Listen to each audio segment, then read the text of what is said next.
울산 화력발전소 붕괴 사고 실종자 수색의 걸림돌이었던 보일러 타워 2기가 이르면 오늘 폭파 해체됩니다. 구조당국은 4호기와 6호기를 무너뜨린 뒤 매몰된 4명에 대한 수색을 재개할 방침입니다. 대장동 사건 항소 포기와 관련해 평검사부터 검사장들까지 집단 반발이 이어지고 있습니다. 노만석 검찰총장 대행은 대통령실과 법무부와의 관계를 고려해야 했다고 밝혔습니다. 최혜병 특검이 수사 외압 의혹의 정점인 윤석열 전 대통령을 오늘 피의자 신분으로 소환 조사합니다. 내란 특검은 평양 무인기 침투와 관련해 윤 전 대통령을 일반 이적 혐의로 재판에 넘겼습니다. 인도의 수도 뉴델리의 유적지 인근에서 차량이 폭발해 최소 8명이 숨지고 수십 명이 다쳤습니다. 폭발 원인은 아직 밝혀지지 않았습니다. 시청자 여러분 안녕하십니까? 울산 화력발전소에서 보일러 타워 붕괴 사고가 발생한 지 오늘로 엿새째입니다. 이 사고 현장에는 아직 4명이 매몰돼 있는데요. 실종자 수색의 방해 요인이었던 양쪽 타워 4호기와 6호기를 무너뜨리기 위한 준비 작업이 거의 마무리됐습니다. 정부 당국은 이르면 오늘 해체를 마무리한 뒤 추가 수색에 들어갈 전망입니다. 오늘 굿모닝 MBN 첫 소식은 노하린 기자가 보도합니다. 보일러 타워 발파를 앞둔 어제 저녁, 경찰이 타워 주변 도로 300m를 통제합니다. 정부 당국은 이르면 오늘 폭약을 넣어 두 보일러 타워를 무너뜨릴 계획입니다. 쉽게 무너지도록 철골 구조물과 기둥을 잘라놓는 사전 취약화 작업은 4호기의 경우 이미 끝났고 6호기는 약 75% 진행됐습니다. 기둥 4개 중 취약화 작업이 이루어진 서쪽 육지 방향으로 폭발시켜 5호기와 같은 방향으로 무너뜨리는 방식으로 발파가 진행됩니다. 해체 작업은 사고가 난 5호기 발파를 맡은 업체 코리아카코가 그대로 하기로 했습니다. 앞서 중앙사고수습본부는 안전성을 충분히 검토한 뒤에 발파 시점을 알리겠다고 밝혔습니다. 위험한 작업이기 때문에 저희가 하나하나 이제 따지면서 이렇게 하다 보니까 당초 계획이랑 약간 좀 틀려지는 부분들이 있어서 소방당국은 4호기와 6호기의 발파가 문제없이 끝나면 곧장 수색과 구조 작업을 다시 시작할 방침입니다. 이런 가운데 시공사가 작성한 안전관리 계획서를 두고 여러 의혹이 제기됩니다. 철거 과정에서 벽체나 기둥이 무너져 깔릴 수 있는 상당히 위험한 수준인 위험성 B등급에서 경미한 수준인 D등급으로 낮아진 겁니다. 또 해체 순서와 관련해서 계획서에는 구조물 상부에서 하부 방향으로 철거하라고 돼 있지만 세부 계획엔 아랫부분을 먼저 작업하는 것으로 쓰여 있었다는 점입니다. 매몰된 7명 중 여전히 4명은 잔해 속에 있는 상황에서 부실 의혹들에 대해 HJ중공업은 별다른 입장을 내놓지 않고 있습니다. MBN 뉴스 노하린입니다. 대장동 사건에 대한 검찰의 항소 포기의 핵심은 검찰 윗선의 외압이 있었느냐입니다. 노만석 검찰총장 직무대행은 항의차 찾아온 검사들 앞에서 용산과 법무부를 언급한 것으로 전해져 파장이 커지고 있습니다. 먼저 현지호 기자가 보도합니다. 대장동 사건 항소 포기와 관련해 출근길에서 말을 아낀 노만석 검찰총장 직무대행. 법무부 장관으로 항소 포기하라는 지시 받았습니까? 다음에 말씀드리겠습니다. 그러자 대검찰청 소속 검찰 연구관들은 납득할 수 있도록 의사결정 과정을 설명해달라며 합당한 책임을 다하시라는 입장문을 내고 아예 노대행을 찾아갔습니다. 오전 11시 검찰 연구관 10여 명을 만난 노대행은 용산을 언급했습니다. 노대행은 용산, 법무부와의 관계를 고려한 결정이었다는 취지로 말한 걸로 전해졌습니다. 그러면서 나도 힘들다는 말도 덧붙인 걸로 알려졌습니다.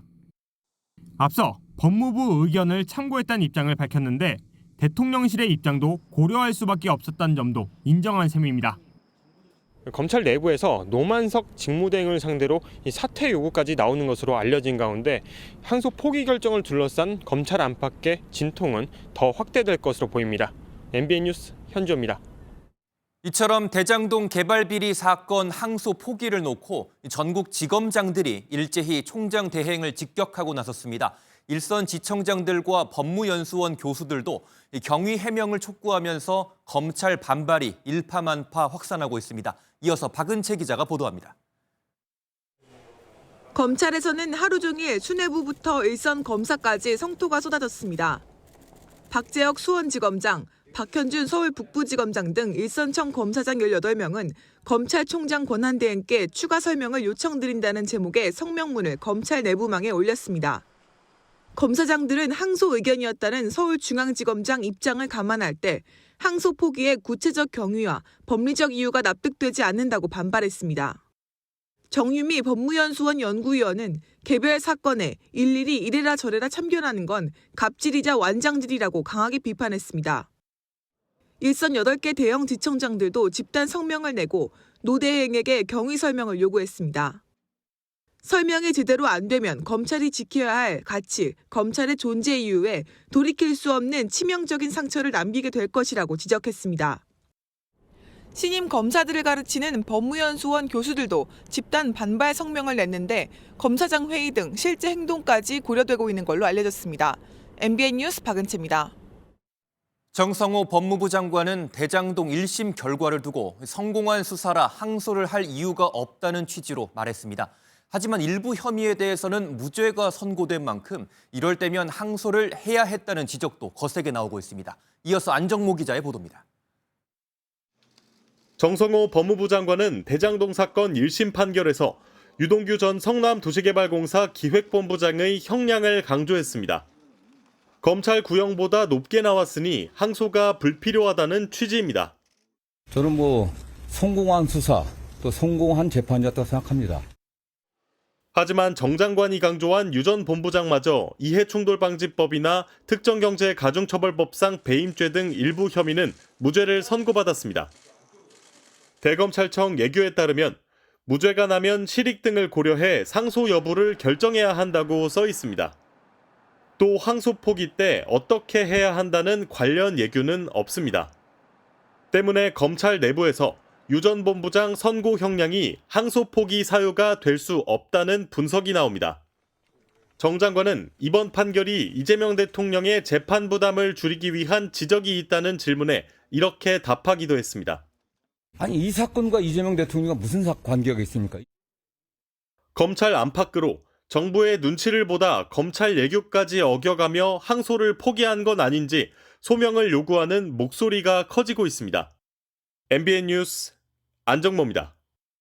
대장동 사건 항소 포기를 두고 대통령실은 별다른 공식 입장은 내지 않고 있습니다. 자칫 항소 포기 사태가 이재명 대통령으로까지 번질까 예의주시하는 모습인데요. 다만 비공식적으로는 항소 포기는 사후에 보고받았다며 대통령실의 외압 의혹에 선을 그었습니다. 이어서 표선우 기자가 보도합니다. 검찰의 항소 포기 결정에 대해 대통령실은 공식 입장이 없다는 반응입니다. 자칫 공식 입장을 밝혔다가 정쟁에 휘말릴 수 있다는 판단에 따른 걸로 보입니다. 다만 대통령실 고위 관계자는 MBN과의 통화에서 대통령실이 관여한 게 없다며 항소 포기 날짜가 지나고 나서 민정수석실이 통보만 받았다고 설명했습니다. 검찰의 항소 포기 과정에 대통령실이 개입했다는 야권의 의혹 제기는 이재명 대통령을 끌어들이려는 정쟁이라고 지적했습니다. 또 다른 대통령실 관계자는 대통령실을 걸고 넘어지려는 프레임이라며 야당에 응해줄 정도로 한가하지 않다고 말했습니다. 앞서 이 대통령이 검찰의 무리한 항소를 지적한 것도 이번 건과 별개임을 분명히 했습니다. 검사들이 대도 않는 거 기소해가지고 무죄 받고 나면 면책하려고 항소하고 면책하려고 상고하고 그러면서 국민들한테 고통 주는 거 아니에요. 당시 발언은 대장동 1심 선고와 시간차도 있고 이 대통령의 발언은 일반론이었다는 겁니다. 대통령실은 이번 항소 포기 사태에 관여하지 않겠다는 입장입니다. 하지만 검찰 내부 반발이 계속돼도 무관여 원칙을 고수할지는 고민거리로 남게 됐습니다. MBN 뉴스 표선우입니다. 대장동 사건 항소 포기로 정치권의 공방도 거세지고 있습니다. 더불어민주당은 정치검찰의 항명이라고 비판했고 국민의힘은 이재명 대통령 개입 의혹을 밝히겠다고 나섰습니다. 김태용 기자가 보도합니다. 대장동 사건 항소 포기를 두고 더불어민주당은 계속해서 대장동 수사팀을 겨냥하고 있습니다. 반발하는 수사팀을 정치 검찰로 규정하며 자신들의 입맛에 맞거나 강압적인 정부에는 한 소리도 못한다며 선택적 항명을 지적했습니다. 친윤 정치검사들의 쿠데타적 항명이 참으로 가관입니다.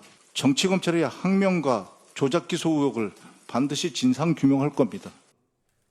수사팀을 향한 국정조사와 청문회, 상설특검 등 모든 수단을 동원하겠다는 의지도 밝혔습니다. 국민의힘은 국회 차원 조사에 동의하면서도 대통령실과 법무부 등 이른바 윗선 개입 의혹을 파고들었습니다. 장동혁 대표는 단군 이래 최악의 수사 외압이라며 이재명 대통령의 명백한 직권남용이자 탄핵 사유라고 강하게 비판했습니다. 이재명이라는 종착역으로 가는 대장동 길을 막은 것입니다. 7,400억짜리 항소 포기입니다. 이재명만이 할 수 있는 일입니다. 국민의힘은 법사위 현안 질의를 하자고 요구했지만 민주당의 거절에 회의장을 항의 방문하며 여야 간 대치는 격화됐습니다. 민주당에선 당내 워크숍으로 당장 회의가 어렵고 증인 채택 일주일 전 출석 통보를 해야 한다는 점을 이유로 예정대로 오늘 회의를 열겠다는 입장입니다. 국민의힘은 정성호 법무부 장관과 노만석 검찰총장 권한대행 사퇴를 촉구하며 법무부와 대검찰청 항의 방문을 예고했습니다. MBN 뉴스 김태형입니다. 최혜병 특검이 수사 외압 의혹의 정점인 윤석열 전 대통령을 오늘 처음으로 소환 조사합니다. 특검팀은 또 지난 7월 출범 이후 처음으로 임성근 전 해병대 1사단장을 구속 상태로 재판에 넘겼습니다. 이혁재 기자입니다. 재판 일정 등으로 최혜병 특검 조사에 응하지 못하겠다는 입장이던 윤석열 전 대통령이 오늘 오전 10시에 최혜병 특검에 출석합니다. 계속된 조사 불응에 강제 구인 가능성이 점쳐지는 상황 속에서 조사가 성사된 겁니다. 이에 따라 최혜병 사망 사건에 대한 수사 외압 의혹의 정점인 윤 전 대통령 수사가 오늘 처음으로 이뤄질 전망입니다. 윤 전 대통령은 최혜병 사망 사건이 벌어진 뒤 임성근 전 해병대 1사단장의 책임이 있다는 수사 결과를 듣고 경로했다는 이른바 VIP 경로설의 당사자입니다. 동시에 임 전 사단장을 혐의자에서 제외하도록 외압을 행사했다는 혐의도 받고 있습니다. 또 해당 사건에서 또 다른 핵심 피의자 중 한 명인 이종섭 전 국방부 장관을 출국 금지 상태임에도 불구하고 해외로 도피시키려 했다는 의혹도 받고 있습니다. 이와 함께 최혜병 특검은 어제 출범 132일 만에 임 전 사단장을 구속 상태로 재판에 넘겼습니다. 임성근 전 사단장의 작전 통제와 지휘가 업무상 과실에 해당하고 최수근 해병 사망의 원인이 되었다고 판단했습니다. 지난 7월 2일 특검 출범 넉 달 만에 첫 기소입니다. 특검팀은 특히 임 전 사단장이 해당 사건으로 경찰 수사를 받은 공범과 부하들에게 연락해 진술을 회유한 정황도 드러났다고 밝혔습니다. MBN 뉴스 이혁재입니다. 윤석열 전 대통령이 12.3 비상계엄 선포 직후 막상 해보면 별것 아니라는 취지의 발언을 했다는 법정 증언이 나왔습니다. 내란 재판을 받고 있는 윤 전 대통령은 드론 평양 투입을 지시한 일반 이적 혐의로도 기소됐습니다. 박혜빈 기자가 보도합니다. 한덕수 전 국무총리의 내란 우두머리 방조 혐의 재판에 증인으로 나온 송미령 농림축산식품부 장관. 송 장관은 12.3 비상계엄 선포 전후 윤석열 전 대통령의 발언을 상세히 진술했습니다. 막상 해보면 별거 아니야, 아무것도 아니야, 뭐 이런 유의 말씀도 하셨고, 그리고 일종의 업무 지시 같은 걸 하셨습니다. 송 장관은 계엄은 알지 못했다며 머릿수를 채우기 위해 동원됐다는 생각이 든다며 울먹이기도 했습니다. 또 송 장관은 한 전 총리의 일정이나 행사를 당분간 대신 가달라는 말도 있었던 것으로 기억난다고 했습니다. 이에 특검은 윤 전 대통령이 당분간이라는 이야기를 한 게 맞느냐며 일시적 경고성이라면 당분간이라는 단어와 상충하지 않느냐고 재차 물었습니다. 이른바 경고성 계엄이라는 윤 전 대통령 측 주장과는 배치되는 증언이 나온 겁니다. 이런 가운데 윤 전 대통령은 김용현 전 국방부 장관, 여인영 전 국군방첩 사령관과 함께 일반 이적 혐의로 기소됐습니다. 내란 특검팀은 비상계엄을 선포할 수 있는 여건 조성을 목적으로 드론 평양 투입을 지시하는 등 남북 간 무력 충돌 위험을 높여 대한민국 군사상 이익을 저해했다고 설명했습니다. 특검팀은 설마가 사실로 확인되는 과정에서 참담함을 느꼈다며 남은 수사기간 동안 외환 의혹은 마무리하고 내란 의혹 진상규명에 집중할 계획입니다. MBN 뉴스 박혜빈입니다. 오늘은 어떤 이슈들이 기다리고 있을까요? 굿모닝 MBN이 엄선한 투데이 라인업을 통해 오늘의 주요 일정과 현안을 함께 살펴보겠습니다. 네, 오늘의 첫 번째 일정은 얼마 전 음주운전을 한 상태로 서울을 방문한 일본인 관광객들을 차로 친 남성에 관한 내용인데요. 30대 남성 운전자 서모 씨가 오늘 구속된 상태로 검찰로 넘겨집니다. 서 씨는 지난 2일 소주 3병을 마신 상태로 차를 몰다가 횡단보도를 건너던 모녀를 들이받아 50대 어머니를 숨지게 한 혐의 등을 받고 있습니다. 비상계엄 선포 계획을 미리 알고도 국회에 보고하지 않은 혐의 등을 받는 조태용 전 국가정보원장이 오늘 구속 전 피의자 신문을 받습니다. 앞서 내란 특검은 사안이 중대하고 증거인멸의 우려가 있다면서 구속영장을 청구했습니다. 여성을 강제추행한 혐의로 1심에서 징역 8개월에 집행유예 2년을 선고받은 배우 오영수 씨의 2심 판결이 오늘 선고됩니다. 오 씨는 넷플릭스 드라마 오징어 게임에 출연해 깐부 할아버지로 인기를 끌었습니다. 정부가 구글이 신청한 고정밀 지도의 국외 반출 여부를 심의하는 회의를 오늘 개최합니다. 구글의 요청은 이번이 3번째인데 앞서 정부는 보안 우려를 이유로 거부한 바 있습니다. 지금까지 투데이 라인업이었습니다. 유네스코 세계유산 종묘 인근 재개발 계획을 놓고 김민석 국무총리가 오세훈 서울시장을 저격하고 나섰습니다. 김 총리는 마구잡이 결정은 안 된다며 유산 가치 훼손을 이유로 서울시의 일방적 추진을 비판했는데 오 시장은 왜곡된 정치 프레임이라며 반박했습니다. 내년 서울시장 선거를 앞두고 전초전이라는 말도 나옵니다. 강영호 기자입니다. 유네스코 세계문화유산인 서울 종묘 일대를 찾은 김민석 국무총리. 서울시가 종묘 인근 세운 4구역에 고층 건물을 지을 수 있도록 허용한 것을 두고 서울시가 일방적으로 밀어붙일 사안이 아니다라며 비판했습니다. 종묘 바로 코앞에 고층 건물이 들어선다면은 이게 종묘에서 보는 그 눈을 가리고 숨을 막히게 하고 종묘 방문에 앞서 SNS를 통해서도 무리하게 한강버스를 밀어붙이다 시민들의 부담을 초래한 서울시로서는 더욱 신중하게 국민적 우려를 경청해야 할 것이라고 꼬집었습니다. 지방선거 출마설에 선을 긋는 상황에도 서울시장 후보군으로 거론되는 김 총리가 오세훈 서울시장을 잇따라 저격한 겁니다.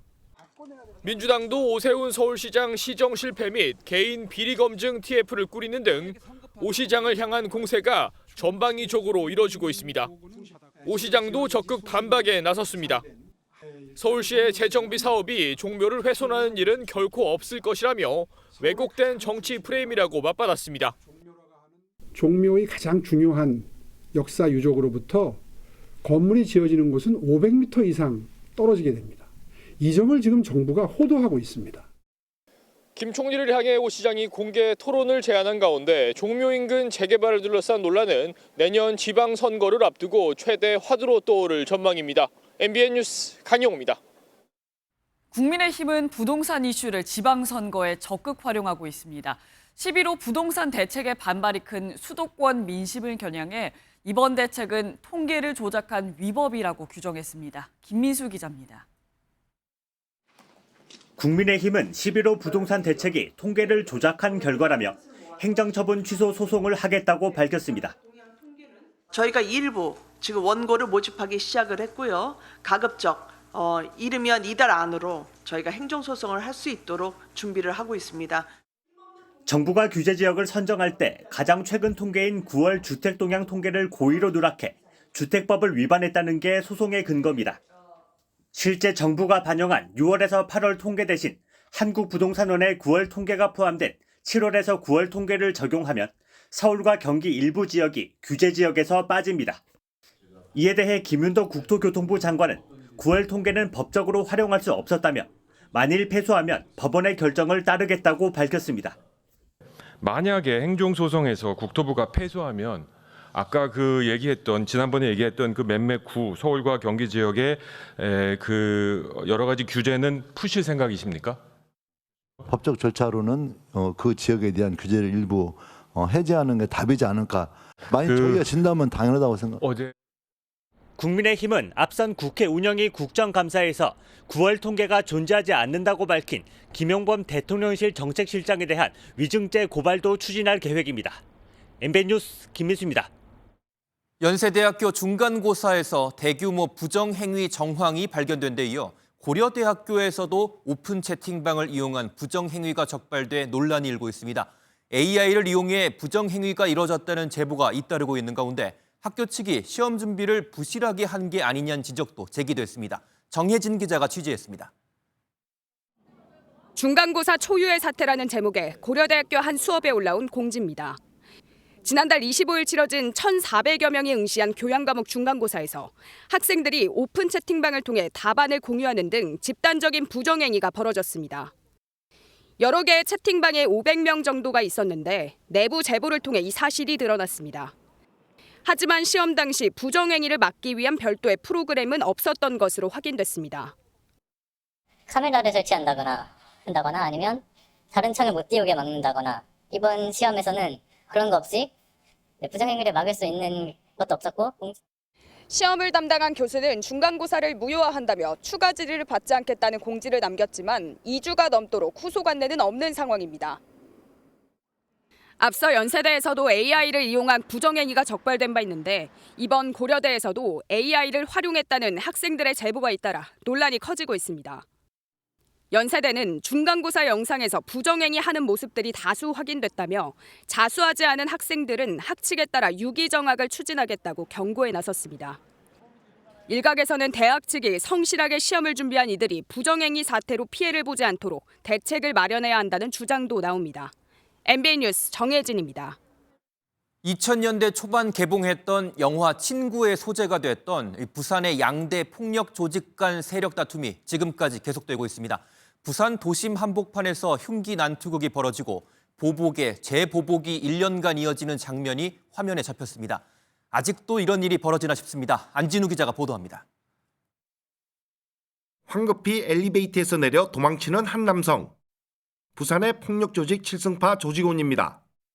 또 다른 폭력 조직 신 20세기파 중간 간부를 흉기로 찌르고 도주하는 겁니다. 이틀 뒤 검은색 정장을 입은 남성들이 줄지어 가게 안으로 들어옵니다. 이번엔 신 20세기파가 보복을 위해 조직원들을 비상 소집한 겁니다. 보복에 나선 신 20세기파는 부산 해운대의 한 도로에서 7승파 조직원들에게 흉기를 휘둘렀습니다. 보복에 보복을 반복하는 조직폭력배 간 세력 다툼은 1년간 계속됐습니다. 6명이 흉기에 찔렸지만 보복은 멈추지 않았습니다. A파 조직원이 B파 조직원을 폭행한 사건이 촉발되어서 상호 보복이 지시자는 교도소에 수감해 있는 상태에서도 범행을 지시하고 도심 한복판에서 벌어지는 두 세력 간 다툼은 1990년대부터 계속되고 있습니다. 지난 2006년엔 한 장례식장에서 집단 난투극이 벌어졌고 2021년엔 폭행과 보복 폭행이 이어지며 조직원들이 무더기로 검거되기도 했습니다. 경찰은 조직폭력배 46명을 검거해 범행을 주도한 20명을 구속하고 해외로 도주한 2명은 인터폴에 수배했습니다. MBN 뉴스 안진우입니다. 경상남도 고성의 한 양식장에서 작업자 3명이 동시에 숨졌습니다. 이들은 대형 저수조를 청소하다가 변을 당한 것으로 보이는데 경찰은 감전이나 익사 가능성에 무게를 두고 있습니다. 강진우 기자의 보도입니다. 119 구급차와 구조대가 육상 양식장으로 급하게 들어옵니다. 차에서 내린 구조대원은 사고 현장으로 뛰어갑니다. 실종 신고를 받고 출동한 구조대원들은 양식장 대형 저수조 안에서 50대 한국인 1명과 20대와 30대 스리랑카인 2명을 숨진 상태로 발견했습니다. 사람들이 안 나와서 누가 가버렸겠는 것 같더라고요. 저 야간장 사람이 와서 이제 본 게 그래 있더라고요. 저수조는 가로 4m, 높이 2m, 철판으로 만들어졌는데 사다리를 타고 올라가야 내부로 들어갈 수 있는 구조입니다. 작업자들이 발견된 이곳 대형 저수조에는 바닷물의 온도를 높이는 수온 조절 기능이 있는 것으로 알려졌습니다. 당시 전자장비가 설치된 저수조에는 물이 차 있었던 만큼 현재로서는 안전사고 가능성이 가장 커 보입니다. 감전의 위험은 가능성은 있겠습니다만은 지금은 산소 결핍 또 물과 관련된 익사 이렇게 경찰은 국가수에 정밀 감식을 의뢰하는 등 정확한 사고 원인을 조사하고 있습니다. MBN 뉴스 강진우입니다.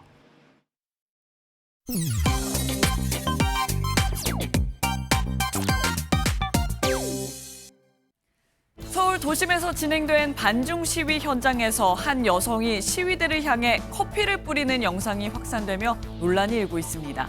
영상에서 반중 시위대는 중국인을 향해 혐오 표현을 쓰며 욕설을 하고 대륙으로 돌아가라고 외치는데요.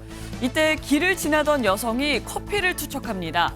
커피를 맞은 남성은 여성에게 다가가 주먹을 들어 보이는데요. 다행히 경찰이 신속하게 저지하면서 더 큰 충돌은 피했지만 온라인상에선 때 아닌 한중 대전이 벌어졌습니다. 중국 누리꾼들이 한국인들은 왜 우리를 싫어하냐 명백한 인종차별이라며 반발하는 가운데 한국 누리꾼들 역시 아무리 그래도 물리력을 행사하냐 뜨거운 커피였으면 큰일이었다 등 여성을 비판했고요. 일각에선 혐오 시위는 자제해야 한다라는 자정의 목소리도 나오고 있습니다. 모델 겸 방송인 한예진 씨의 유튜브 채널에서 새벽 시간대 돌연 코인 관련 라이브 방송이 송출돼 논란이 일었습니다. 알고 보니 외부 해킹으로 무단 송출된 방송이었고 결국 현재 구독자 86만 명의 채널은 삭제됐는데요. 한예진 씨는 자신의 SNS에 너무 속상하다면서도 혹시라도 그 방송을 통해 피해를 입으신 분들이 없길 바란다라고 알렸습니다. 실제로 요즘 코인 관련 사기도 기승을 부리고 있죠. 배우 최진혁 씨는 최근 코인 투자 사기를 당한 일화를 고백했습니다. 코인에 투자하면 10%의 이자를 준다더니 2달 만에 해당 사이트가 폐쇄됐다는 사연인데요. 누리꾼들은 연예인도 당할 정도라니 비슷한 광고 많이 봤다 등 반응을 보였습니다. 금감원도 고수익 보장을 미끼로 한 투자 사기에 최근 주의를 당부하는 만큼 각별히 주의해야겠습니다. 일본 홋카이도에서 주행 중인 차량에 거대한 야생곰이 달려드는 영상이 공개돼 누리꾼들의 주목을 받고 있습니다. 운전자가 급하게 후진을 하지만 곰은 더 빠른 속도로 달려들더니 순식간에 차량 보닛을 앞발로 내려치는데요. 영상을 촬영한 운전자는 다행히 차량이 파손된 것 외에는 별다른 일은 없었다라면서도 근처에 사는 사람들에게 주의를 당부했습니다. 현재 누리꾼들은 생각보다 덩치가 크다, 차량 속도보다 빠른 듯, 차에 타지 않은 상태였으면 어쩔 뻔했냐 등의 반응을 보였는데요. 실제로 최근 일본 곳곳에서 곰의 습격으로 인한 인명피해가 속출하는 상황에서 일본 정부는 경찰과 자위대를 투입해 본격적인 대응에 나선 상황입니다. 지금까지 인터넷 와글와글이었습니다. 정부가 초중고등학교 인공지능 교육에 1조 4천억 원을 투입하기로 했습니다. 의대 대신 AI를 선택할 수 있도록 학업 지원금을 주고 학부에서 박사까지 5년 반 만에 끝낼 수 있는 패스트트랙도 도입할 예정입니다. 정민영 기자의 보도입니다. 에이펙 기간 화제였던 이른바 깐부 회동 이후 AI 산업에 대한 기대는 한층 높아졌습니다. Making Korea one of the largest GPU or AI infrastructure countries in the world. AI 강국이 되겠다는 목표를 이루기 위해 정부가 인재 확보에 나섰습니다. 정부는 AI 교육을 강화하겠다며 초중고 교육에 내년에만 1조 4천억 원을 투입합니다. 현재 730곳인 AI 중점학교도 2028년까지 2,000곳으로 늘리고 AI를 필수 과목으로 지정할 계획입니다. 과학고와 영재학교에서는 AI 관련 입학 전형이 늘어납니다. 성적이 우수한 이공계 학생들이 의대 대신 AI를 선택할 수 있도록 2026년부터 학부생 400명을 뽑아 연간 2천만 원 수준의 학업장려금을 지급하는 제도도 신설됩니다. 정부는 AI 인재를 최대한 빨리 양성하기 위해 대학 입학부터 5년 6개월 만에 박사학위 취득까지 가능하도록 지원할 방침입니다.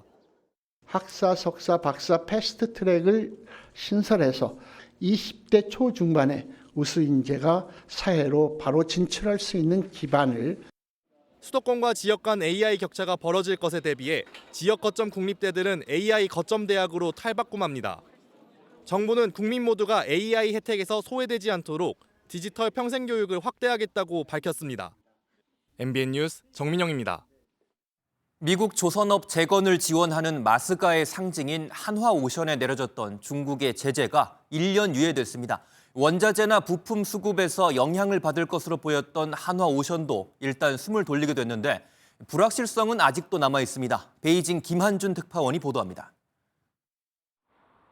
지난달 14일 하나오션 미국 자회사 5곳에 대해 일체 거래와 협력을 금지했던 중국 정부. 당시 중국은 미국이 진행한 중국 해운 조선업에 대한 조사에 하나오션이 협조한 것을 제재의 이유로 들었습니다. 특히 미국의 조선업 재건을 지원하는 마스가 프로젝트의 핵심 역할을 맡을 예정이던 하나오션을 콕 집어 희생양으로 삼은 건 중국의 의도된 미국 견제라는 분석이 많았습니다. 尽早纠正有关错误做法，停止损害中方利益。 하지만 지난달 말 부산 미중 정상회담에서 확전을 자제하자고 합의하면서 상황이 급변했고 휴전 시작일인 미국 동부 기준 10일 0시 1분부터 하나오션에 대한 제재도 함께 중단했습니다. 중국 상무부는 미국 조선업에 대한 조사 조치를 1년 중단함에 따라 하나오션 미국 자회사 5곳에 대한 제재를 1년간 유예한다고 발표했습니다. 일각에선 한미 핵추진 잠수함 협력으로 중국이 한국에 대한 추가 압박에 나설 수 있다는 예상도 있었지만 하나오션 제재를 말끔히 풀면서 이런 분석은 잠시 수면 아래로 가라앉게 됐습니다. 다만 이번 제재 중단이 영구적이 아닌 1년이란 기한이 달려있다는 점에서 미중 관계가 다시 강대강 모드로 돌입하면 언제든 부활할 수 있다는 전망이 적지 않습니다. 베이징에서 MBN 뉴스 김한준입니다. 다카이치 일본 총리가 중국이 타이완을 봉쇄하면 집단 자위권을 행사하겠다 발언하자 중국에서 목을 베어버리겠다라는 과격한 발언까지 내놨습니다. 중국의 강한 반발에 더해 일본 내부에서도 우려가 나오지만 다카이치 총리는 타이완 관련 입장을 고수하겠다고 밝혔습니다. 윤지원 기자입니다. 타이완 유사시 집단 자위권을 행사할 수 있다는 다카이치 일본 총리의 발언에 중국은 즉각 반발했습니다. 台湾是中国领土不可分割的一部分，以何种方式解决台湾问题，实现国家统一，完全是中国内政，不容任何外部势力干涉。 일본 주재 쉐젠 중국 총영사는 SNS를 통해 목을 베어버리겠다는 극단적 발언까지 내놨습니다. 지난 8일 올린 이 게시글은 삭제했지만 쉐 총영사는 바로 다음 날에도 타이완 유사는 일본 유사라는 인식은 일본의 일부 머리 나쁜 정치인이 선택하려는 죽음의 길이라며 격한 반응을 보였습니다. 중국 총영사의 과격한 발언에 일본 정부는 즉각 항의했습니다. その趣旨は明確ではないものの中国の在外公館の長の言論として極めて不適切と言わざるを得ません. 다만 다카이치 총리의 타이완 관련 인식에 대해서는 일본 내부에서도 우려의 목소리가 나오고 있습니다. 하지만 다카이치 총리는 정부의 입장은 바뀌지 않았다며 강하게 맞서고 있어 중국과 일본 간 갈등은 더욱 심화할 전망입니다. MBN 뉴스 윤지원입니다. 인도의 수도 뉴델리에서 폭발 사고가 발생했습니다. 신호를 기다리던 차량이 원인을 알 수 없는 이유로 폭발하면서 최소 8명이 숨졌는데요. 수십 명이 병원 치료를 받고 있는 가운데 사망자가 더 늘어날 거란 우려도 나옵니다. 강재묵 기자의 보도입니다. 폭발의 충격으로 차량이 새까맣게 그을린 채 뼈대만 남았습니다. 아수라장이 된 도로에서 구조대원들이 분주히 움직입니다. 현지 시각 10일 인도 뉴델리의 유적지 붉은 요새 인근에서 차량 폭발 사고가 발생했습니다. 경찰 당국은 신호를 기다리던 차량에서 강력한 폭발이 일어났다고 밝혔습니다. गाड़ी के अंदर जो पैसेंजर्स उसके अंदर ही थे.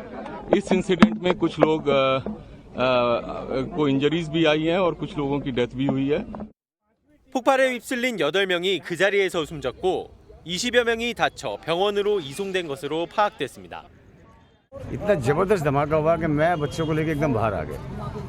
उसके बाद बच्चों को खड़ा करके जब यहाँ से भीड़ आई तो मैं एकदम भागता हुआ आया देखने. तो यहाँ देखा बहुत बुरा हाल है. 사고 직후 뉴델리 전역에는 최고 수위의 위험 경보가 발령됐습니다. 인도 정부는 대테러 특공대까지 투입해 정확한 사고 경위 조사에 나섰습니다. सभी संभावनाओं को तराश रहे हैं और सभी संभावनाओं को ध्यान में रखकर इसकी गहन जांच की जाएगी. सभी ऑप्शन की तुरंत जांच होकर 인도 현지 매체는 병원으로 옮겨진 부상자들의 상태도 좋지 않은 상황이라며 인명 피해가 더 커질 수 있다고 우려하고 있습니다. MBN 뉴스 강재묵입니다.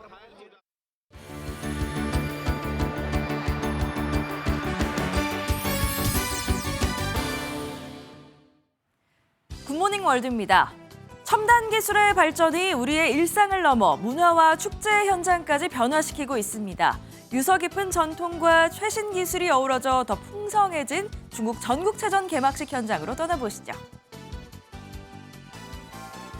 사람과 닮은 휴머노이드 로봇이 편종과 비슷한 중국의 고대 악기를 연주합니다.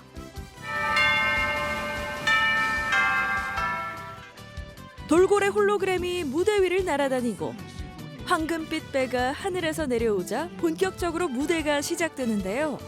전통 의상을 입은 무용수들이 춤추고 사자춤도 한판 벌어집니다. 현지 시간으로 지난 9일에 중국에서 열린 제15회 전국체전 개막식의 모습인데요.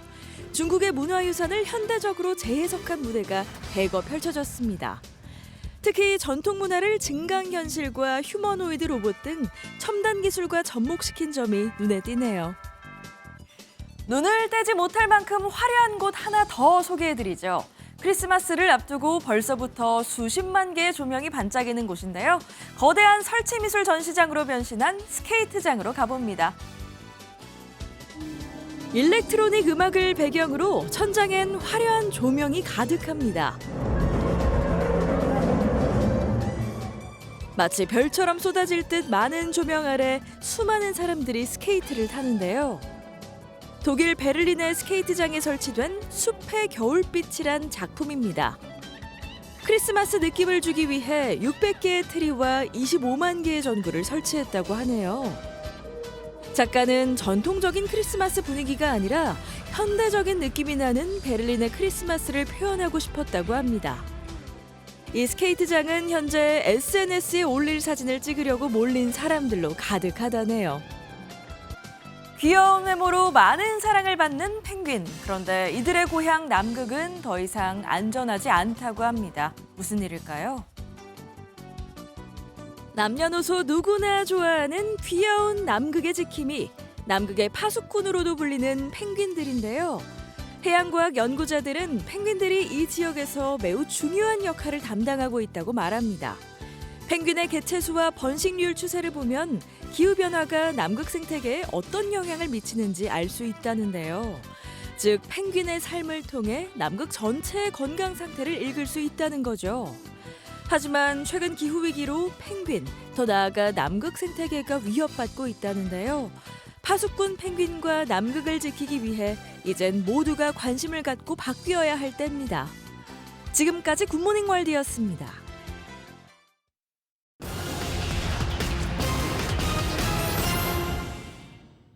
이틀 앞으로 다가온 수능 시험을 앞두고 편의점에서 찹쌀떡 등 수험생 응원 상품 매출이 늘었습니다. 핫팩 매출이 53%로 가장 많이 늘었고 이 대표적인 수능 응원 상품인 꿀물과 찹쌀떡이 뒤를 이었습니다. 또 오늘 빼빼로데이를 앞두고 빼빼로 매출은 412%로 크게 늘었습니다. 인구주택 총조사 방문조사 기간에 조사원을 사칭한 개인정보 유출 피해가 없도록 조심해야겠습니다. 국가데이터처는 총조사에선 통장 번호와 신용카드 번호, 계좌 비밀번호, 주민등록번호를 수집하지 않고 모바일 메시지 등의 어떠한 URL도 포함되지 않는다면서 주의를 당부했습니다. 3분기 대형마트와 편의점의 실적 희비가 엇갈린 것으로 나타났습니다. 롯데쇼핑 측은 3분기 매출이 지난해 같은 기간보다 8.8% 감소했고 영업이익도 급감해 올해 누적 손실 283억 원을 기록했습니다. 반면 편의점 CU의 BGF 리테일은 매출이 6% 가까이 늘었습니다. 지금까지 오늘의 굿모닝 경제였습니다. 어제 코스피가 3% 넘게 오르며 하루 만에 4,000선을 회복했습니다. 그런데 요즘 같은 불장에도 40, 50대를 중심으로 절반 이상은 수익률이 마이너스입니다. 오른 종목보다 내린 종목이 많아서 그런 건데 한 명당 평균 1,000만 원 가깝게 손해를 보고 있습니다. 장동건 기자입니다. 한국거래소 시황판이 이번엔 빨갛게 변했습니다. 지난주 3,900선까지 밀렸던 코스피. 주말을 보내고 장이 열리자마자 3% 넘게 급등하며 단숨에 4,000선을 회복했습니다. 올 초 2,000 초반대에서 오르내리던 코스피는 6월 3,000을 돌파하며 거침없이 올랐고 최근엔 4,000피 시대도 열었습니다. 하지만 모든 사람이 높아진 주가만큼 수익을 본 건 아닙니다. 한 40대 직장인의 휴대전화 주식 계좌 화면이 온통 팔았습니다. 코로나19 때 바이오주를 집중 사들인 게 화근. 올 하반기에만 880만 원 마이너스가 난 상태입니다. 코로나 관련 바이오주들의 대규모의 이제 자금을 투입했죠. 적게는 뭐 20%대부터 많게는 뭐 40%, 뭐 60% 넘어가는 것들도 있죠. 코스피 훈풍에도 지난달 말 기준 4050 투자자 10명 중 6명은 손실을 보고 있는 것으로 나타났습니다. 삼성전자와 SK하이닉스 등 일부 대형주만 주가가 올랐기 때문입니다. 실제 지난 6월 20일부터 넉 달간 코스피는 30%가량 뛰었는데 같은 기간 상승 종목보다 하락 종목이 400개 이상 많았습니다. 대형주 중심의 상승 모멘텀이 다양한 중소형주의 소외를 낳게 됐다라고 할 수 있겠습니다. 이들이 잃은 총액은 12조 2천억 원으로 1인당 평균 931만 원 손실을 본 것으로 집계됐습니다. MBN 뉴스 장동건입니다. 볼리비아, 가나와 평가전을 앞두고 어제 소집된 축구대표팀 선수들은 그 어느 때보다 표정이 밝았습니다. 떠돌이 생활을 청산해준 새 보금자리 천안축구종합센터에서의 첫 훈련이 아주 만족스러웠기 때문인데요. 최영규 기자가 다녀왔습니다. 파주 NFC와 계약 종료로 2년 동안 호텔과 훈련장 이곳저곳을 전전했던 축구대표팀. 드디어 천안 축구종합센터에 첫 발을 내디디며 활짝 웃어 보였습니다. 주장 손흥민은 새 학교에 등교 첫날 학생처럼 설레어 했고 감사합니다. 다른 선수들은 만족감을 감추지 않았습니다. 생각보다 더 좋은 것 같은데요? 유럽식 호텔로 이렇게 수중 치료 장비와 새 잔디까지 최신 훈련 시설도 좋지만 무엇보다 떠돌이 생활을 안 해도 된다는 안정감이 선수들을 웃게 했습니다. 또 워낙 신설로 되고 좋다 보니까 이런 데서 또 훈련하고 싶다는 한번 들어오면 마음이 클 것 같아서. 올해 마지막이자 월드컵 조 추첨전 마지막 경기인 볼리비아와 가나전을 이기면 이 포트를 사실상 확정할 수 있는 만큼 홍명보 감독은 승리에 대한 욕심을 숨기지 않았습니다. 포트 2에 들어가는 게 가장 시급한 일이라고 생각이 들어요. 거기 들어갈 수 있게 저희가 경기를 승리하는 게 가장 중요하다고. 천안시대에 첫 발을 내딛고 새 출발에 나선 축구대표팀이 올해 유종의 미를 거두고 팬들의 싸늘한 민심을 되돌릴 수 있을지 관심이 쏠립니다. MBN 뉴스 최영규입니다. 오늘 아침은 어제보다 더 춥습니다. 출근길 보온에 신경 쓰셔야겠습니다. 지도에 초록색으로 보이는 지역은 5도 아래, 파란색으로 보이는 지역은 영하권으로 떨어졌는데요. 현재 서울이 3.9도 보이고 있고 횡성은 영하 5.2도를 보이면서 어제보다 1에서 많게는 6도가량 낮습니다. 그래도 이번 추위가 오래가지는 않겠습니다. 오늘 낮부터 기온이 가파르게 오르면서 대학 수학능력 시험이 치러지는 오는 목요일에는 아침과 낮 기온 모두 예년 기온을 웃돌아 포근하겠습니다. 다만 크게 벌어지는 일교차는 염두에 두셔야겠습니다. 오늘 전국 하늘 대체로 맑게 드러나겠고요. 대기질도 청정하겠습니다.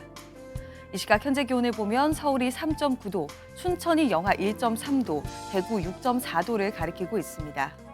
한낮에는 서울과 대전, 전주가 15도, 부산 18도까지 올라서 아침과 낮의 기온차가 크겠습니다. 당분간은 맑은 날이 많겠습니다. 내셨습니다.